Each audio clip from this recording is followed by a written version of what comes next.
Good morning বন্ধুরা, Momita kitchen ব্লগে তোমাদের জানাই স্বাগত। বন্ধুরা, আশা করি তোমার সব ভালো আছো, আমিও খুব ভালো আছি। তো বড়দের প্রণাম, ছোটদের অনেক অনেক ভালোবাসা জানিয়ে আজকের ব্লগটা শুরু করছি। তো দেখো, ঘুমতে উঠে আমি গরম জল করে নিলাম। গরম জল করে এখানে আমি চিয়া সিডস ভিজিয়ে রেখেছিলাম আগের দিন রাতে। তো সেগুলির মধ্যেই হালকা একটু গরম জল দিয়ে খেয়ে নিচ্ছি। চিয়া সিডস খাওয়া নাকি শরীরের পক্ষে খুব ভালো। তো দেখো, এরকম একটা কন্টেনারের মধ্যে চিয়া সিডসটা থাকে। তো এটা আমার ভাই আমাকে দিয়েছিল, ফ্লিপকার্ট থেকে এনে দিয়েছিল। তো দেখো, এটা খেয়ে নিচ্ছি। এটা খেলে না, চিয়া সিডসটা খেলে যেমন ফ্যাট মানে শরীরের ফ্যাটটা কমে, তেমনি কিন্তু স্কিনে গ্লোটাও বাড়ে। তো অবশ্যই কিন্তু চিয়া সিডস তোমরা কিন্তু অবশ্যই খেতে পারো, খুব হেলদি একটা জিনিস। তারপর দেখো, বাড়িতে একটু কাজ শুরু হয়েছে। তো দেখো, বাইরে সামান্য কাঠ আনা হয়েছে। আর এখানে দেখো, ইট বালি সিমেন্ট ঘরের ভিতরে এখন কাজ চলছে। তারপর আমি এখানে খেতে বসে গেলাম চা রুটি। তো কারা কারা চা রুটি খেতে ভালোবাসো অবশ্যই কিন্তু কমেন্ট করে জানাবে। আমার তো চা রুটিটা ভীষণই ভালো লাগে। আর বন্ধুরা, তোমরা যদি ভয়েসের সাথে এক্সট্রা কোনো সাউন্ড শুনে অবশ্যই স্কিপ করে যেও, কারণ বাড়িতে একটু কাজ চলছে, সেটা সাউন্ড আসবে। তারপর দেখো, আমার একটা কুর্তি এসেছিল। তো আমি আমার বোন থেকে কুর্তিটা নিয়েছিলাম। তো বন্ধুরা, কুর্তিটা কেমন হলো অবশ্যই জানাবে। আমার এই কালারটা ভীষণই প্রিয়। তো বোন যেহেতু রিসেলিং করে, তো আমি ওর থেকে এটা নিয়েছিলাম। চিকন কালারের এই কুর্তিটা আমার নীল কালার আছে, মানে ব্লু কালারটা আছে, কিন্তু এই কালারটা আমার থেকে নেই, পার্পল কালারটা আমার কাছে নেই। তো পার্পল কালারটা আমার খুব ভালো লেগেছিলো। তারপর সাথে এনেছিলাম রেজার। এই রেজারগুলি খুব ভালো, তো এগুলো এনেছিলাম। তো তারপর দেখো, স্নান টান করে চলে এসেছিলাম। আর কী জানি বকবক করছিলাম, বুঝতে পারছি না। তো দেখো, বেলা অনেকটা বেজে গেলো।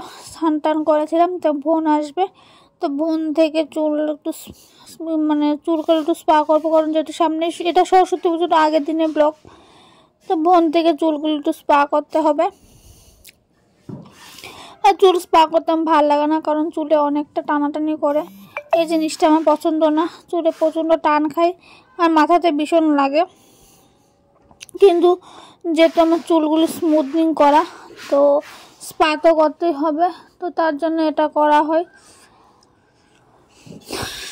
যাদের চুল স্মুথনিং বা স্ট্রেটনিং করা, তারা অবশ্যই মাসে একটা করে হলো স্ট্রেটনিংটা করতে পারো না বন্ধুরা। মানে স্ট্রেটনিংটা করা প্রয়োজন, কারণ স্ট্রেটনিং না, স্মুথনিংটা মাসে করা প্রয়োজন। কারণ নাহলে চুলটা কি হবে, যেহেতু আমাদের চুলটা স্মুথনিং বা স্ট্রেটনিং করা নাহলে চুলটা খুবই খারাপ হয়ে যায়। আর যেটা প্রোডাক্ট, আমি তো আপাতত দুইটা প্রোডাক্টের নামে জানি, একটা মেট্রিস, একটা লোরিয়াল। তো আমি লোরিয়ালটা দিয়ে করেছিলাম। তো যে প্রোডাক্টটা দিয়ে জিনিসটা করবে নাকি, সেইটা দিয়েই স্পাটা করার চেষ্টা করবে, তাহলে কিন্তু চুলটা খুব ভালো থাকবে। আর স্পাটা করে ক্রিমটা আই থিঙ্ক এভাবে 38 মিনিট রাখতে হয়। আর স্পাটা করার আগে চুলটা খুব ভালো করে শ্যাম্পু করে নেবে, যাতে ময়লা যাতে না থাকে। আর স্পাটা করার পর চুলটা দেখবে খুব শাইন থাকে। এমনিও তো চুলগুলো স্ট্রেট বা স্মুথিং করার পর শাইনি থাকে, তো স্পাটা করার পরে চুলটা আরও সিল্কি হয়ে যায়, চুলটা রাফনেসটা চলে যায়। তো আমার চুলগুলি খুবই রাফ চেঞ্জ ছিল, তো যার জন্য আমি করেছিলাম। তো যেহেতু সামনে সরস্বতী পূজা, আমার অনেকদিন ধরে আইব্রু করা হয়নি, তো আমি আইব্রু করছিলাম। আর শীতের দিনে আইব্রু করতে এত ব্যথা পাওয়া যায়, মানে কি বলবো, আমার খুবই কষ্ট হচ্ছে। তো আমি অনেক কষ্ট করে আইব্রুগুলি করছি, তবুও খুব ব্যথা পাচ্ছি। তো এখন চলে আসছে আপার লিপস করতে, মানে শরীরে লুমের অভাব নেই। তো আপার লিপস করতে খুব ব্যথা লাগছে, মানে শীতকালে সুতো দিয়ে টানাটানি করা মানে খুবই ব্যথাকর। তো আপার লিপসও করতে হবে, যেহেতু সামনে সরস্বতী পূজা, মানে সাজগোজ, মানে কষ্ট হলো, সাজগোজ করতে হবে, মেয়েদের সাজগোজ খুব ভালো। তো তারপর বিকাল হলো, তো তারপর চলে গেলাম আমরা বাজারে। তো বাজারে ক্লিপটা আশা করি তোমাদের সামনে আমি একটু তুলতে পারিনি, কারণ ওই দিন এত ভিড় ছিল, মানে কী বলবো, সরস্বতী পূজার আগের দিন বাজারে এত ভিড়, ও মাগুমা। তো বাজারে সামনে একটু ভিড় হবেই। তো আমি আমার বোন চলে গেছি বাজারে। তো মোটামুটি অন্ধকার হয়ে গিয়েছিল। তো আমি আবার এখানে ড্রেসটা একটু তোমাদের দেখাবো, যে দেখো, আজকে আমি লাল ড্রেসটা পরিনি, আজকে আমি সাদাটা পরেছি। ড্রেসটা একটু চেঞ্জ করেছি, বোন বলছিল সেটা দেখা। তো তারপর চলে আসলাম একটা গাড়িতে। তো দেখো, একটা মারুতি গাড়ি পেয়েছিলাম, এটা আমাদের পাড়ারই। তো মারুতি গাড়িতে বয়ে বাইরের দৃশ্য তুলবো না তা তো একদমই হয় না। তো কারা কারা মারুতি গাড়ি যত ভালোবাসো বন্ধুরা অবশ্যই কিন্তু কমেন্ট করে জানাবে। তো দেখো বাজার টাজার শেষ করে এখন আমরা উঠে গেলাম টমটমে। তো টমটমে বাইরের যে মানে পুজো যেটা বাইরের যে লোকেশনটা সেটাও তোমাদের সাথে শেয়ার করব। তো দেখো না বন্ধুরা, সেটাও তোমাদের কাছে খুব ঝাঁকানাকা ভাবে শেয়ার করছি। আর কারা কারা সরস্বতী পুজোর বাজার করতে যাও অবশ্যই কিন্তু কমেন্ট করে জানাবে। তো আমাদের বাড়িতে আগে পুজো হতো, তো এবছর পুজোটা হয়নি, তো ভীষণ মন খারাপ ছিল। তো তার জন্য ঘরে আমার একটা ঠাকুর আছে, সেটাকে আমি ছোটো মোটোভাবে পুজো দিয়েছিলাম। আর বাজারে এত ভিড় ছিল, আর যেখানে ফাস্টফুডের দোকান সেখানে আমার মনটা একটু হলেও যাই, কারণ আমি ভীষণই ফাস্টফুড খেতে ভালোবাসি। আর সরস্বতী পূজার দিন খুবই কী করি সেটাও পরবর্তী ব্লগে তোমাদের কাছে অবশ্যই দেখাবো। তো দেখো, তো মিডল দিয়ে আমাকে একটু দেখিয়ে নিলাম। দেখো বন্ধুরা, আর যদি তোমরা একটু বাজনা আওয়াজ পাও অবশ্যই স্কিপ করে যাবে, কারণ সে পাশের বাড়িতে একটু বিয়ে হচ্ছে। তো আমি অনেক কষ্ট করে ভয়েস ওভারটা দিচ্ছি, যতবারই ভয়েস ওভারটা দিতে যাচ্ছি এতবারই কোনো না কোনো মিউজিক। আর এমনিও আমি কথা বলার সময় মানে সবারই একটু কথা বলতে ইচ্ছে হয়, মানে ভয়েস দেওয়ার সময়। তারপর ঘরে এসে দেখি মিষ্টু একটু ঘষা করছে। তো মিষ্টুরও একটু ঘষা মাজাটা তোমাদের সাথে শেয়ার করলাম। এইভাবে ঘষা মাজা করতে আমার তো ভীষণই ভালো লাগে। তা আমি তো প্রায়ই করে থাকি বোনের থেকে। তো তোমরাও কারা কারা এইভাবে ফেসিয়াল করে থাকো। এটা ফেসিয়াল না, এটা জাস্ট একটা স্ক্রাবিং দিয়ে একটু মুখটা একটু স্ক্রাবিং করছি। তো আমি এমনি হাতে দিয়ে করে ফেলি। তো যেহেতু বোন আছে, বোন তো পার্লারের কাজ জানে, তো তার জন্য বোন থেকেও একটু করে নিলাম। তো দেখো, তো আমাকে তো এমনি পেতনির মতো লাগে। তো পেতনিকে যতই সাজানো হক না কোনো, পেতনিকে সবসময় পেতনির মতোই লাগবে। তো দেখো, তো আমার চেহারাটা ফুল পেতনির মতো।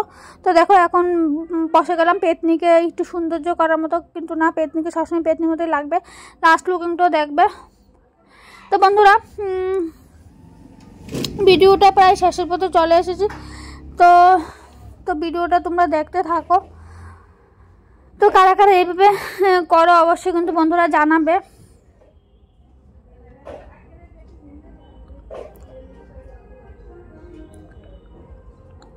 তো আমি এখন খুব জোরে হাসা মাসা এগুলি করছি। আর সাউন্ডটার জন্য খুবই ভয় লাগছে, জানি না কি হবে। তো দেখো, খুব সুন্দর করে বোনও আমাকে ঘষা মাজা করে দিচ্ছে। আমার তো ঘষা মাজা করতে খুব ভীষণই ভালো লাগে। তো দেখো এখন মুখটা ফ্রেশ করে তোমাদের সামনে চলে এসেছিলাম। তো আমাকে জানাবে যে আমার মুখটা কতটুকু ক্লিন হলো। তো এই জিনিসটা করতে পারো। তো আমি মামাতের স্ক্রাবিংটা দিয়ে সবসময়, মামাতের যে উপটান স্ক্রাবিংটা সেটা দিয়ে আমি সবসময় স্ক্রাবিং করে থাকি বন্ধুরা। তো দেখো, তারপর চলে আসলাম, তোমাদের দেখাবো বাজার। তো বাজারটা দেখি আমি ব্লগটা শেষ করে দেবো। তো ফিরে আসবো নতুন একটা দিন, নতুন একটা ভিডিওর সাথে। বন্ধুরা তোমরা এইভাবেই পাশে থাকো আমার, আমিও তো তোমাদের পাশে থাকবো। তোমাদের সাপোর্ট ছাড়া কিছু হবে না, তোমাদের সাপোর্ট আমার একান্ত প্রয়োজন। তো দেখো, পরের দিন তো পুজো, তো ঠাকুরের জন্য মালা এনেছিলাম, এটা বেলপাতা, ফুল টুল, আমের বোল এগুলি লাগে, তো এগুলি এনেছিলাম। এটা মার জন্য পান এনেছিলাম। তো এটা একটা রক্তচন্দন ঘরের ভিতরে প্রয়োজন ছিল, তো সেটা এনেছিলাম। তো এক হাতে ভিডিও করছি, তো দেখাতে একটু প্রবলেম হচ্ছে। তো দেখো ফুল। তো দেখো তোমাদের বাজারটা দেখাই। দেখো লাউ, শশা আর সিম এগুলি। তো বন্ধুরা আজকের ব্লগটা এখানে শেষ করছি। ফিরে আসবো নতুন একটা দিন, নতুন একটা ভিডিও। সবাই ভালো থাকো, সুস্থ থাকো, টাটা।